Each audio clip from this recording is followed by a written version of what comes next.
Hello, friends of Soul School Tarot and Astrology. This is Molly. I'm so very glad that you guys are here today. Before I get into today's reading, I just want to say I love and miss you all. I'm thinking of you all, especially if you're here in America, but wherever you are in the world, I am hoping that you are healthy and that you are safe. I hope that your communities are healthy and safe. And if there's anything, of course, that I can do to support you, helping to get them that way, definitely reach out to me. Let me know. All the information you need to book me for a personal reading is below.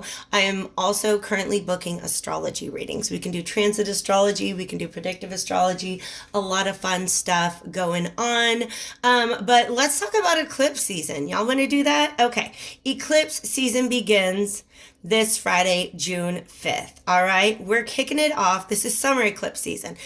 I still remember winter eclipse season. Y'all, what we went through in December and January is still imprinted in my mind. We're going to have a couple more winter eclipses in November and December. But right now, these summer eclipses are going to be pretty intense because we're already in the middle of a retrograde season. All right. There's going to be astro forecast about it. There will also be a pick a pile reading. And then once I get through my 6 paired readings for the Sagittarius full moon, I am going to be including a bonus one. So definitely make sure that you're checking out your sun, moon, and rising signs. Keep an eye out for upcoming readings.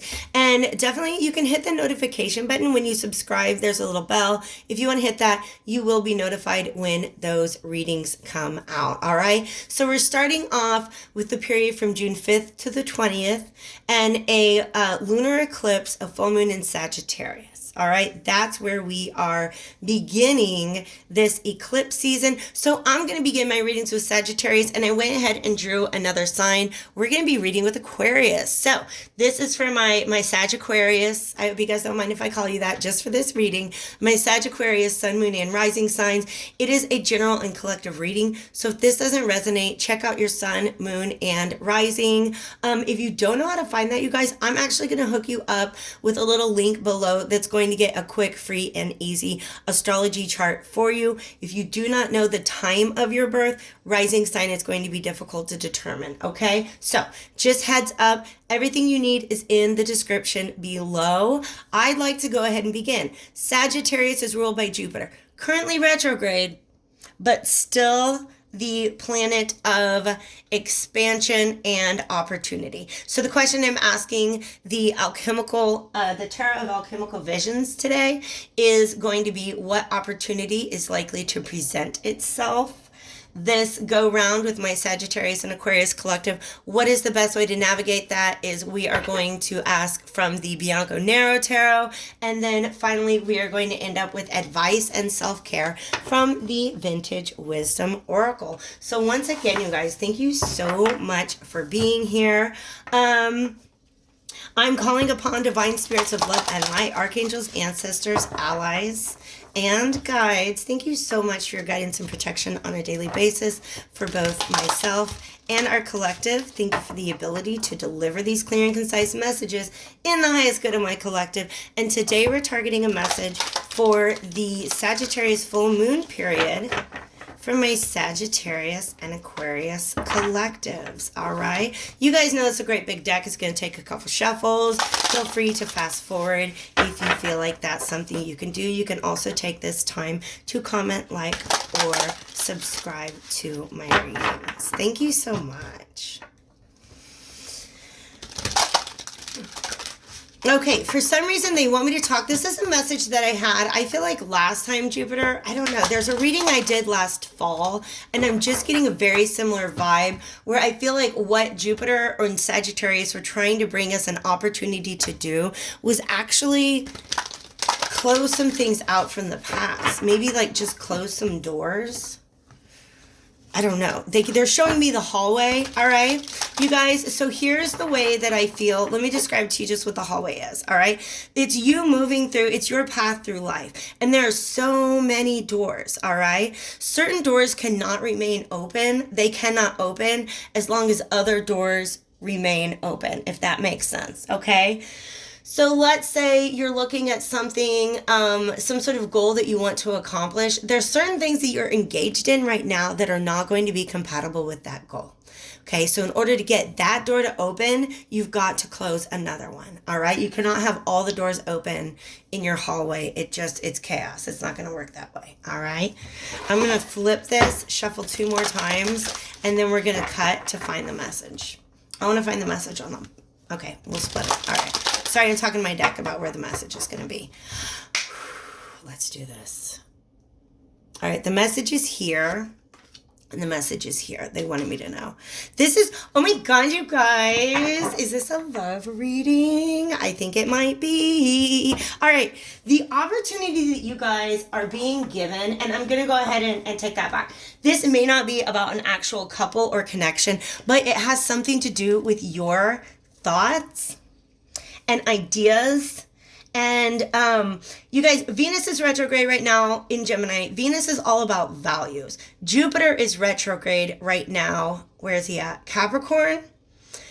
That's all about beliefs, okay? So just pause for a moment if you need to just kind of sort out what is the difference between your beliefs and your values, all right? What are things you believe to be true versus how do you use that information to prioritize your time and your resources, okay? Sagittarius is all about our beliefs, okay?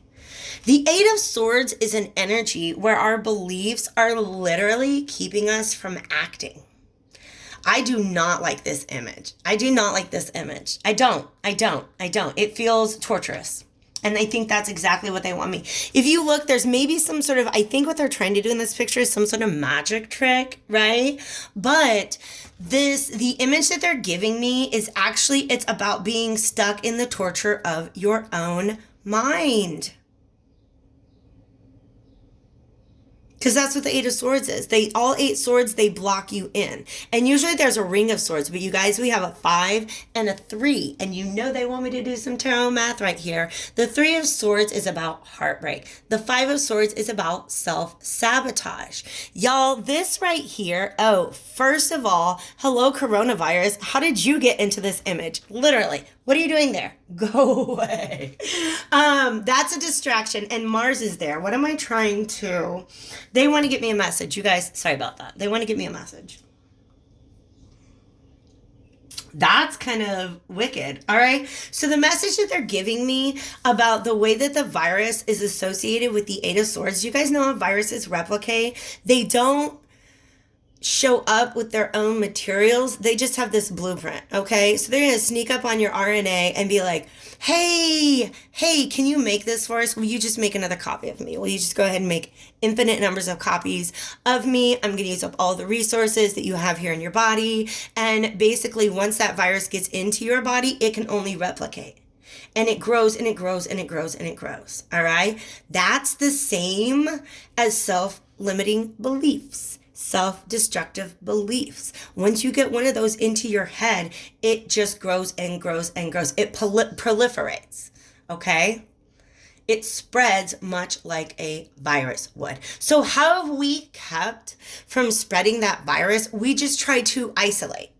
We try to shut it down. When you begin to think those self-limiting thoughts, shut them down. Shut them down. Don't let them go any further. Okay, put a mask on them, tell them to stand 6 feet away, like put them on self-quarantine for 10 to 14 days. I don't care. Do what you got to do.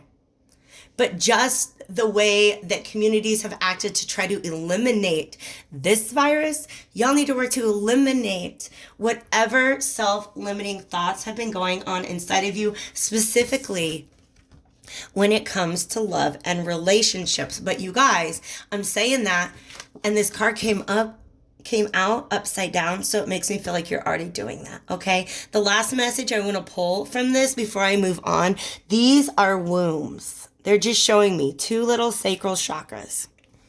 They're orange, you guys. Sacral chakra has been at the center. Go back, and I've got like a chakra check-in reading, okay? If you guys are interested, check it out. It was actually not very It wasn't viewed by very many people, but I think it's kind of an awesome reading. There's a huge, long, I do ramble for 10 minutes about what the chakras are. Skip that and go to the sacral chakra reading, because I feel like that really could be pertinent. It was about a Two of Cups. I think the Two of Cups showed up there as well. Anyways, orange is connected to the sacral chakra, and the sacral chakra is where we store old emotions. So something about some emotional experience from your past has been keeping you and like almost in like a hermit kind of mode. You want to study the situation before you go back towards it. You're like, you know what? I'm not trying to get hurt. I'm not trying to get played. But in isolating yourself, you are self-sabotaging.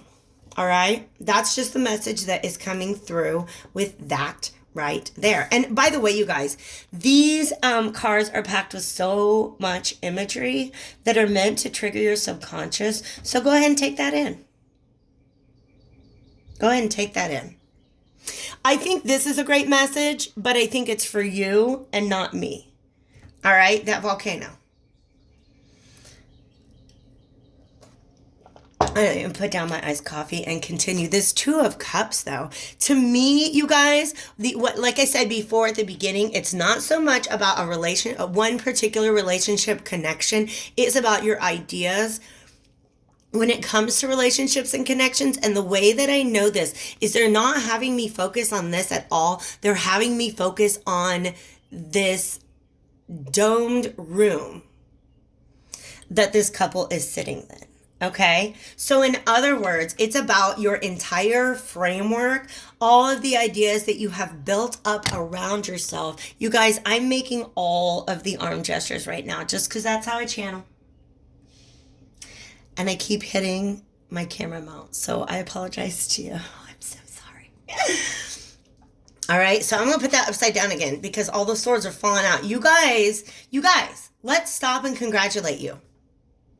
Okay? Because if you haven't done it already, you have this opportunity in front of you to completely release yourself from some sort of self-limiting thoughts, perceptions, beliefs when it comes to love and relationships. You guys, Bianca Nero is singing to me right now. Like the energy that's flying out of this deck, it's sideways. I don't like sideways cards, but I will take it. Okay, there's the same Eight of Swords from another deck. So do you see what I mean? You've got all these swords are thoughts.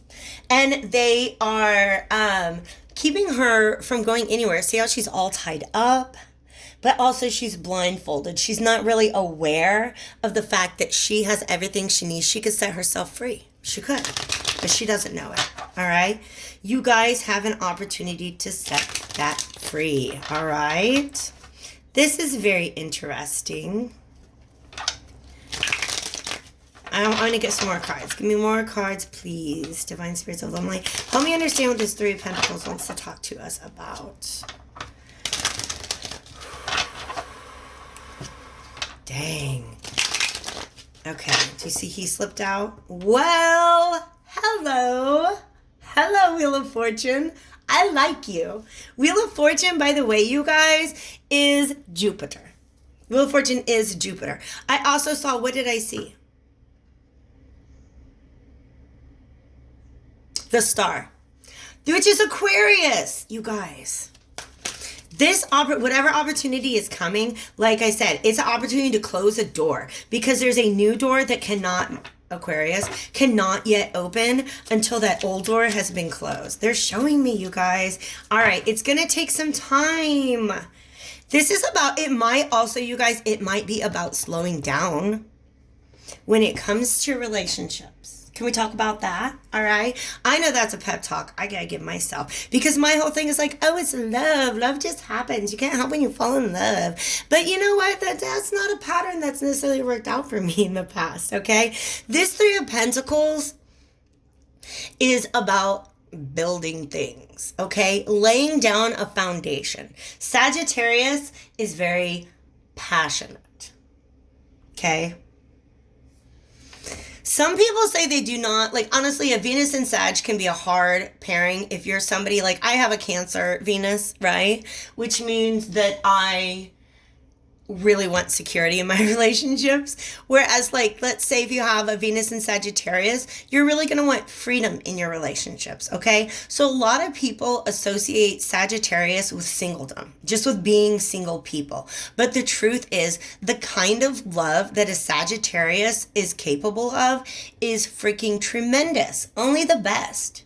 That's the thing, is Sagittarius will stay single for a very long time because they want only the best. The same can be said of Aquarius, because Aquarius can do all right on their own. Aquarius really can do all right on their own. But when they choose a partner, they're going to choose with discretion, all right? What they want me to say right now is, what have been your criteria? What have been your criteria? Okay? All right. So if you're the kind of person who usually solo dolo, what does it take for somebody to spark that interest in you? And do you maybe want to open up your mind to the fact that there might be other ways to begin a relationship? Okay. Really building something. All right. Like, oh, that's dope. This is also, okay. I don't want to objectify this person in the picture too much, or the person in whatever hypothetical relationship I'm talking about, okay? By the way, relationship roles could always be switched. Also, there are great big trucks rolling by my house right now. They're not military, and that's what I'm really happy about. But it's just, sorry about the noise, all right? This person has been working on for a very, very, very long time. This is the story I'm getting. On a very long time on carving this image out. I'm not going to call this an image of his perfect woman or perfect partner in a physical sense, but I feel like this is somebody who, there's a very mental energy to this right now, that over time you have been building up your sense of what it takes. What do you really need in a relationship? What does it take to really lay a solid foundation? Okay. Also, they want me to talk about the fact that when you're creating a sculpture, you're not adding components together, which is usually how like artistic creation takes place. You're taking components out. All right. So imagine this is you going through your dating life, maybe through your 20s, maybe through your 30s. I don't know your life, saying, you know what? This doesn't work for me. That doesn't work for me. All right. And by eliminating all the things that you don't want, you get a much clearer picture of what it is that you really do want and need. All right, you guys, there's lawnmowers too.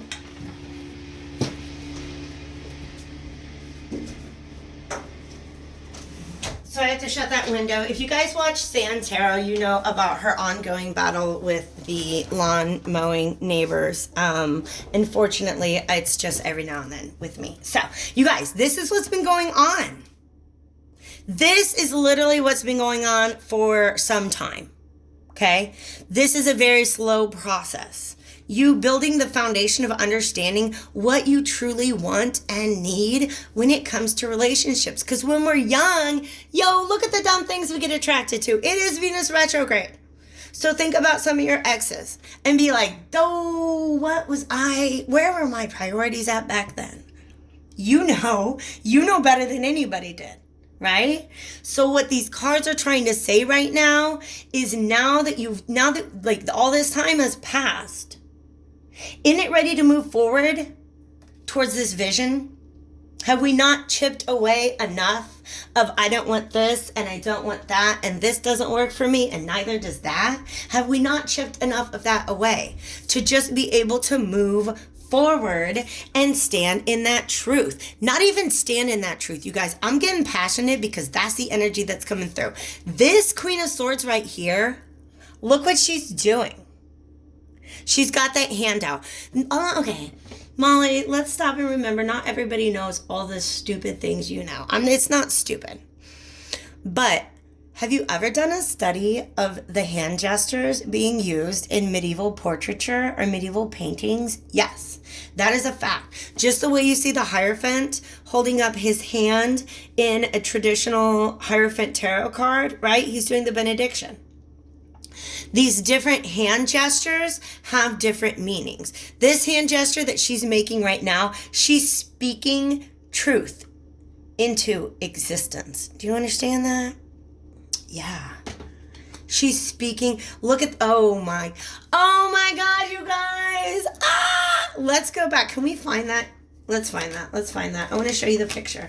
Okay. You remember that 8 of Swords I showed you, right? She's sitting there with that blindfold on. You guys have to watch this progression. You have to watch this progression. Look how these cards are speaking to me. 8 of Swords, upright.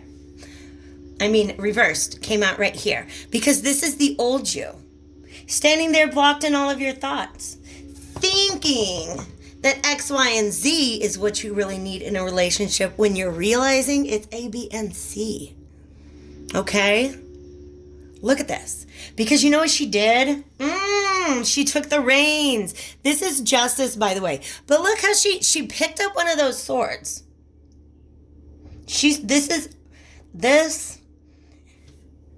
this woman getting free, moving forward, learning, going through the cycle time after time after time, and perfecting it until, look, she gets to take off her blindfold. She sees.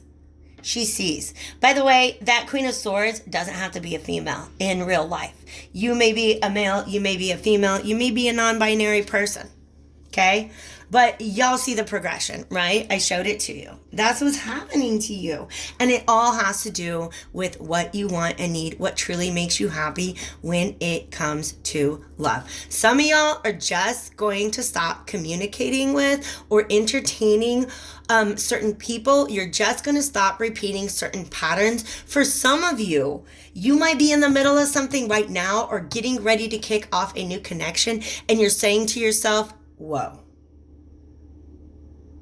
Because this is swift movement, this is communication, but you see how there's 8,